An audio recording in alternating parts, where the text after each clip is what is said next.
बरं ऐका, अशा पद्धतीने रसरशीत असे हे गुलाबजाम तुम्हाला सुद्धा करायचे, पण तुमचे गुलाबजाम जे आहे रसरशीत होत नाहीत का, किंवा मग असे ओबडधोबड होतात का? तर इथे साहित्य: अर्धा किलो प्रमाणात खवा घेतला, त्यानंतर 100 ग्रॅम जो आहे बारीक रवा दुधामध्ये भिजवत घेतला, लागेल तसं दूध घेतलं, आणि 1 वाटी मैदा घेतला, 3 चमचे मिल्क पावडर घेतली. आता 1 वाटी मैदा म्हणजे मी इथे 150 ग्रॅम मैदा घेतलेला आहे आणि 25 ग्रॅम मिल्क पावडर घेतलेले आहे. हे संपूर्ण साहित्य जे आहे व्यवस्थित एकत्र करूया. खवा थोडा अगोदर हाताने मसळून घेतला, त्यानंतर त्यामध्ये सर्व साहित्य घातलं आणि लागेल तसं चमच्याने, जसं लागेल 2 ते 3 चमचे इथे दुधाचा जो आहे वापर केलेला आहे.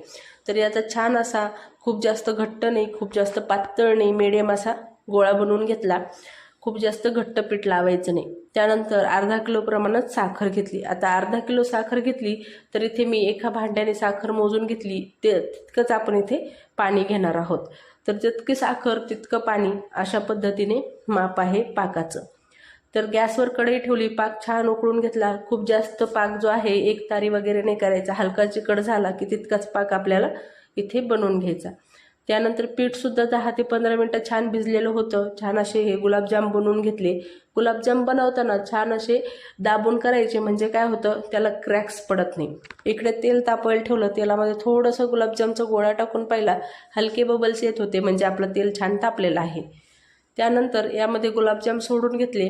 आता गुलाबजाम सोडले की लगेचच हलवायला घ्यायचे नाही, थोडेसे जे आहे त्याला नॉर्मल सेट होऊ द्यायचे, म्हणजे थोडेसे तळले गेले की मग छोट्या चमच्याने हलवायचे. आता इथे मीडियम फ्लेमवर जे आहे गुलाबजाम तळून घेणार आहे. लो फ्लेम नको आणि हाय फ्लेमसुद्धा नको.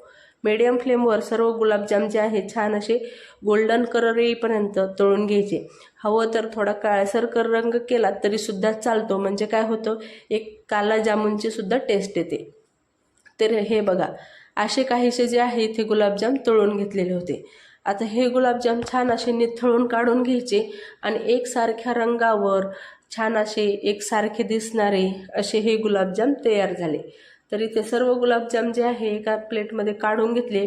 आता नॉर्मल कोमट पाकामध्ये कडकडीत गरम गुलाबजाम सोडायचे, म्हणजे काय होतं, गुलाबजाम जे आहे छान असे पाक शोषून घेतात. तर पाकाचं टेम्परेचर नॉर्मल कोमट हवं आणि गुलाबजाम हे तळलेले त्यामध्ये सोडायचे. तर हे बघा, मस्त असे मऊ, लुसलुशीत आणि रसदार हे गुलाबजाम तयार झाले. जर सुरीने कापत आहे तर अगदी इझी पद्धतीने, इथे आपण ना बेकिंग पावडर ना सोडा काहीच वापरलेलं नाही. तर अशा पद्धतीने एकदा नक्की गुलाबजाम ट्राय करा आणि रेसिपी सविस्तर पाहण्यासाठी खाली दिलेल्या त्रिकोणी बटनावर क्लिक करा. रेसिपी आवडली तर लाईक, शेअर आणि सबस्क्राईब नक्की